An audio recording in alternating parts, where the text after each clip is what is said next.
तो आज की वीडियो में हम देखने वाले हैं programming of basics.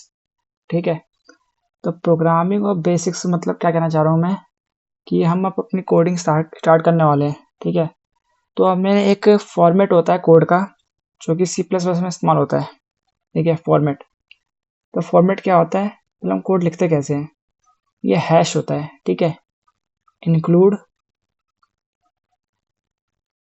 IO IO stream using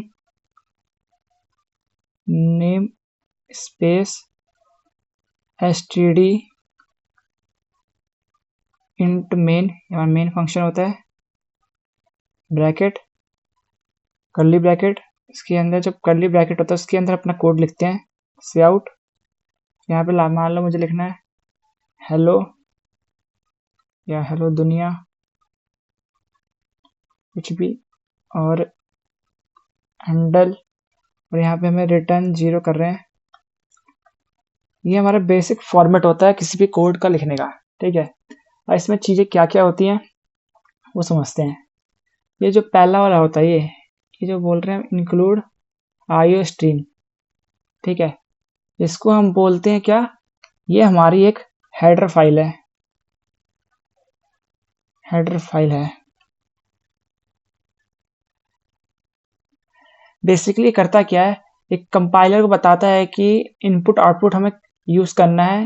तो जैसे इनपुट के लिए, जैसे आउटपुट के लिए ना, यहाँ पे हम सी आउट इस्तेमाल कर रहे हैं, तो हमारा कंपाइलर को जाके बताता है, ये इंक्लूड करता है कि हमें सी आउट यूज करना है। किसके लिए, आउटपुट के लिए। आउटपुट के लिए सी आउट इस्तेमाल करते हैं। ऐसे ही एक होता है इनपुट के लिए, इनपुट के लिए हम सीन इस्तेमाल करते हैं, सीन। तो ये जाके हेडर फाइल हमें इंक्लूड करनी पड़ती है क्योंकि हमें सीन को यूज करना होता है, सी आउट को यूज करना होता है, जो कि हेडर फाइल कंपाइलर को बताता है। ठीक है, ये जो हेडर फाइल है वो कंपाइलर को बताती है कि हमें सीन और सी आउट यूज करना है, तो इसको इंक्लूड करना पड़ेगा। ठीक है, अब हम बात करते हैं कि तुम्हारा ये जो कलर चेंज कर लेता हूँ जिससे, हाँ, ये यूजिंग नेम स्पेस और एसटीडी होता क्या है। ठीक है, बेसिकली होता क्या है कि इसके अंदर हम एक स्टैंडर्ड नेम स्पेस इस्तेमाल करते हैं, स्टैंडर्ड नेम स्पेस इस्तेमाल करते हैं। अगर ये लाइन क्या करती है कि इसी के अंदर ना तुम्हारा ये सी आउट या सीन या एंडल, ये जो सब चीजें है ना, सी आउट सीन और ये सब इसके अंदर लिखे जाते हैं। ठीक है, इसके अंदर होते हैं। हम डायरेक्टली ना, हम एक स्टैंडर्ड टेम्पलेट यूज कर लेते हैं ये लाइन लिखने के बाद, कि डायरेक्ट हम यूज कर पाए ये सब। ठीक है, अब होता क्या है कि अगर तुम ये लाइन नहीं लिखोगे तो हमें ना, जैसे अभी मैं कैसे सी आउट हेलो लिख रहा हूँ।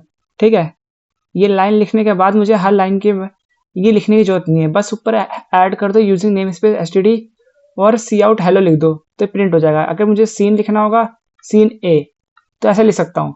लेकिन अगर ये नहीं लिखता तो मुझे क्या करना पड़ेगा, एक स्टैंडर्ड ऐसे 2 कॉलन और सी आउट और हेलो, ऐसा मुझे हर लाइन के साथ करना पड़ेगा जब भी मैं वो लाइन लिखूंगा। मतलब ये एसटीडी लगाना पड़ेगा, इसके साथ भी, इसके साथ भी, सबके साथ लगाना पड़ेगा। तो बार बार ना लगाने से अच्छा हम डायरेक्ट यूजिंग नेम स्पेस एक स्टैंडर्ड टेम्पलेट यूज कर लेते हैं। ठीक है, अब होता क्या है कि अब हमारा आता है कि हमारा मेन फंक्शन क्या होता है। ठीक है, एक सेकेंड। ठीक है, ये मेन फंक्शन। ठीक है, जो भी हम कोड लिखेंगे, जो भी हम कोड, वो कोड तुम्हारा मेन के अंदर लिखा जाता है। ठीक है, और सबसे पहले मेन ही एग्जीक्यूट होता है, first execute.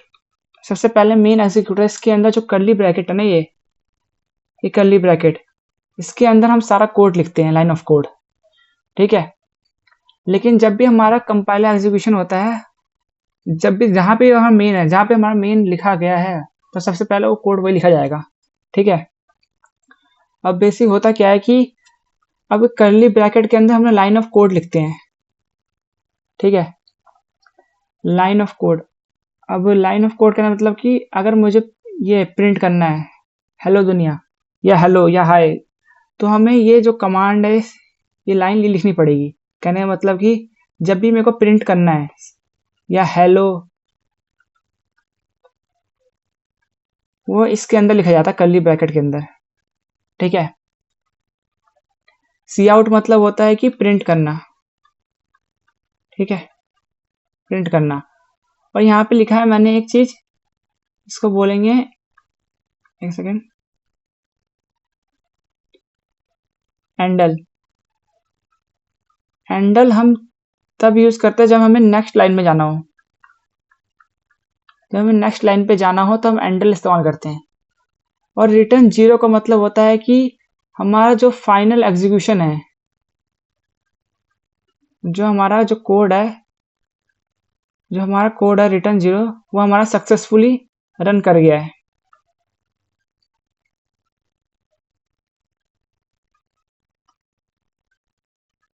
Successfully run execute हो चुका है। अगर जीरो आ रहा है तभी है, अगर नॉन जीरो आता है, नॉन जीरो, तो हमारा मतलब कि अभी सक्सेस मतलब अनसक्सेसफुल है अभी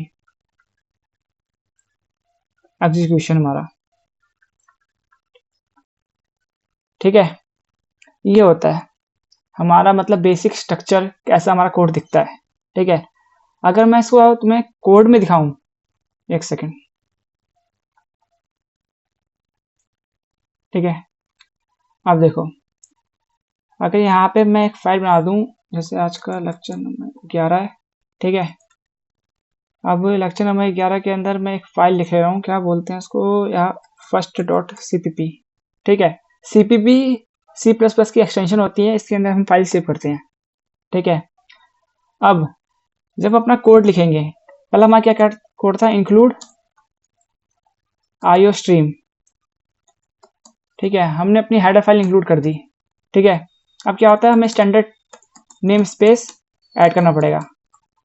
ठीक है, अब हमने क्या किया, इंट मेन फंक्शन, जो कि सबसे पहले रन होता है, उसके बाद आखिरी में जाके रिटर्न जीरो कर दो, जब हमारा फाइनल एग्जीक्यूशन कंप्लीट हो जाए तब रिटर्न हो जाएगा। मेरे को क्या प्रिंट करना है, अगर मान लो जो प्रिंट करना है, तो प्रिंट का फंक्शन क्या होता था, सी आउट। अब सी आउट प्रिंट करने के लिए हम कुछ भी प्रिंट करना है तो दो कोट के बीच में आता है। ठीक है, अगर इसके बीच में हाई लिख देता हूँ तो हमारा ये प्रिंट हो जाएगा। अगर मैं प्रिंट पे क्लिक करूंगा,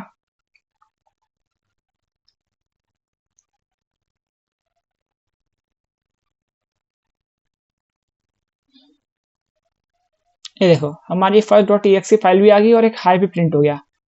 ठीक है, मैं यहाँ पे मैं एंडल दबा देता हूँ, एंडल लिख दूं, तो देखना क्या डिफरेंस है दोनों में। ये देखो नेक्स्ट लाइन पे जाके रुक गया यहाँ पे, और यहाँ पे इसी टाइम एग्जीक्यूशन खत्म हो गया था, नेक्स्ट लाइन पे नहीं गया वो। ठीक है, ये फर्क है दोनों में। अब देखते हैं वापस से अपने नोटपैड की तरफ से। अब देखो, अब हमारे कुछ वेरिएबल्स होते हैं, थोड़ा सा पता हो तो मैं बता चुका हूँ वेरिएबल्स क्या होते हैं।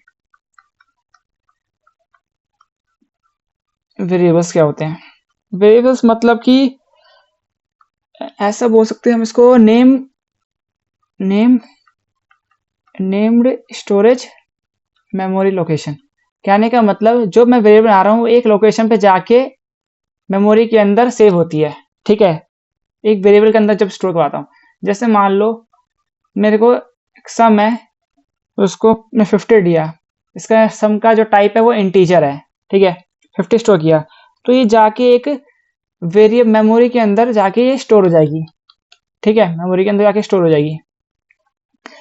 लेकिन अगर मैं ये लिखता हूं इंट सम, इसका मतलब है कि मैंने इन दोनों में डिफरेंस क्या है, कहने का मतलब कि यहाँ पे जब मैंने सम बनाया और इसमें सम बनाते हुए मैंने वैल्यू डिक्लेयर कर दी।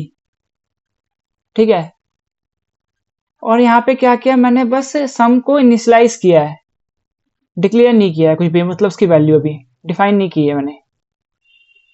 ठीक है, तो यहाँ पे ना क्या होगा, सम के अंदर ना जब सम बनेगा, यहाँ पे जब सम बना, सम के अंदर क्या चला गया 50, लेकिन यहाँ पे जब सम बनेगा लेकिन इसके अंदर भी कुछ है नहीं, तो इसके अंदर अभी कोई गार्बेज वैल्यू ऐसे होगी, कोई गार्बेज वैल्यू कुछ भी हो सकती है, जरूरी नहीं कि मेमोरी के एड्रेस, मतलब कुछ भी हो सकता है।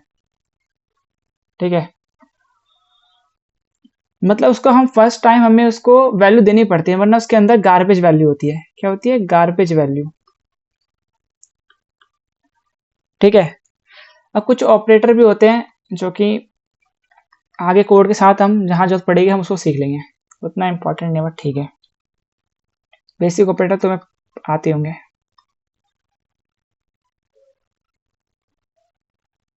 कोई भी एक्सप्रेशन हो उसके अंदर कोई ऑपरेटर इस्तेमाल होते हैं। ठीक है, जैसे मान लो कि यूनरी, यूनरी मतलब कि प्लस माइनस, या अर्थमेटिक मान लो, अर्थमेटिक में तुम्हारा आ जाते हैं क्या, प्लस माइनस या डिवाइड मल्टीप्लाई, या मॉडुलस ऑपरेटर। मॉडुलस बताया था मैंने एक चीज पहले, रिमाइंडर देता है हमें, ये याद रखना, ये बहुत जगह यूज होता है। इसको इसको तो हाईलाइट ही कर लो। ठीक है, अब हमारा आता है क्या, हाँ ऐसे बोल सकते हैं असाइनमेंट ऑपरेटर। असाइनमेंट में हम लिख देते हैं इक्वल टू, और क्या बच्चा, हाँ रिलेशन ऑपरेटर आता है। रिलेशन ऑपरेटर कहने का मतलब इसमें मल्टीपल ऑपरेटर होते हैं, जैसे double equal to, exclamation equal to, greater than, less than, greater than equal to, less than equal to. जब हमें कंपैरिजन करना हो दो ऑपरेटर के बीच में तभी हम ये इस्तेमाल करते हैं। जब हमें नॉट इक्वल टू इस्तेमाल करना है, मतलब इसका मतलब होता है not equal to, not equal to, ये होता है equal to, a greater than, less than, greater than equal to, less than equal to, ये तो पता ही होगा। कंपैरिजन के इस्तेमाल करते हैं। कुछ होते हैं हमारे लॉजिकल ऑपरेटर भी, लॉजिकल ऑपरेटर, इसके अंदर क्या आता है, एंड आता है, और आता है, इसको बोलते हैं एंड, इसको बोलते हैं और, इसको बोलते हैं नॉट। अगर मान लो कोई वैल्यू मेरी 0 है तो उसको ये 1 में चेंज कर देता है। एंड का काम ये, सॉरी एक्सक्लेमेशन का काम ये होता है, इसको नॉट ऑपरेटर भी बोलते हैं। आगे आगे हम सीख लेंगे कब कहाँ क्या यूज होता है। ठीक है, और तो कुछ है नहीं, अभी के लिए इतना सही है। ठीक है, सही है। ऐसे अगर मान लो कि, हाँ जैसे मैं तुम्हें उसका भी दिखा देता हूँ, क्या बोलते हैं, अगर हमें कोई, आप क्या बोलते हैं, इनपुट लेना हो, इनपुट के लिए,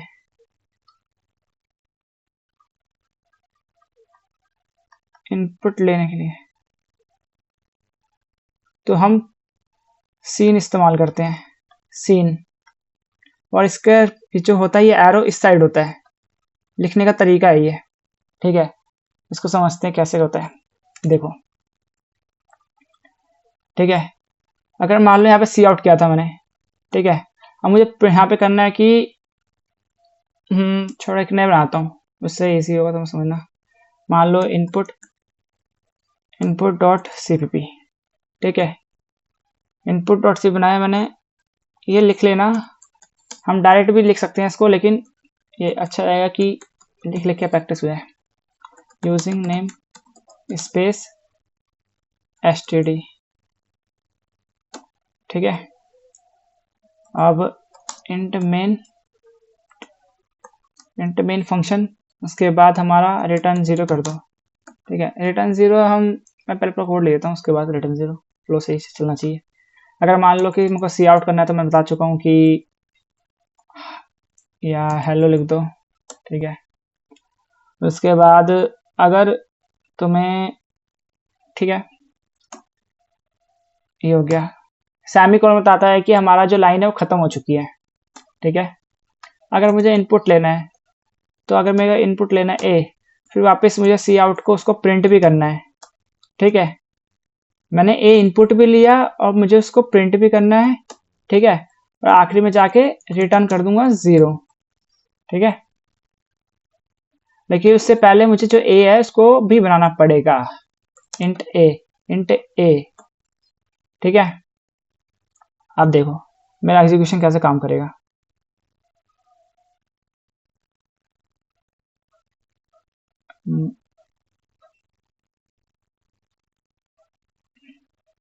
देखो हेलो प्रिंट हो गया। ठीक है, अब नेक्स्ट लाइन पे नहीं आया क्योंकि मैंने यहाँ पे एंटर लाना भूल गया था, लेकिन वो लगा सकते हैं। अगर मैं यहाँ पे ना एक ही वैल्यू दूं 5, तो मैं जब एंटर दबाऊंगा तो मेरी 5 वैल्यू प्रिंट हो जाएगी। अगर यही चीज मुझे नेक्स्ट लाइन पे करनी हो तो यहाँ पे जो हेलो के बाद है एंटर लगा दो। ठीक है, सब कुछ नेक्स्ट लाइन पे आ जाएगा। ठीक है, और यहाँ पे सॉरी यहाँ पे भी सही है। जब हम इसको वापस से रन करेंगे, ये हेलो आ गया। वापस मेरे को यहाँ पे अब यहाँ इस लाइन पे पूछ रहा है मेरे से वो कि कोई वैल्यू दो। अगर मेरे को 3 देनी है, 3 प्रिंट हो जाएगा। ठीक है, ये पहला तो था ये वाली लाइन इनपुट के लिए, इनपुट के लिए लाइन। उसके बाद ये किसके लिए है, ये है आउटपुट के लिए लाइन। और जब मैं यहाँ पे ये डबल लाइन के साथ लिख रहा हूँ ना, इसको बोलते हैं कमेंट। ठीक है, ये एग्जीक्यूट नहीं होता। ठीक है, ये बस हम अपने रेफरेंस के लिए याद करने के लिए या मतलब बताने के लिए लिख सकते हैं। ये कमेंट होता है जो कि हम डबल लाइन से दिखाते हैं। ठीक है, बैकस्लैश एन, बैकस्लैश एन नहीं, बैकस्लैश बस। ठीक है, और तो कुछ है नहीं। अगर इसको फॉर्मेट कर दूं तो कोई दिक्कत नहीं होगी। फॉर्मेट कर देता हूँ, थोड़ा सिस्टमेटिक हो जाए। हाँ ठीक है, सब कुछ सेम है। और तो कुछ नहीं, चलो ठीक है, मिलते हैं नेक्स्ट क्लास में। Bye bye.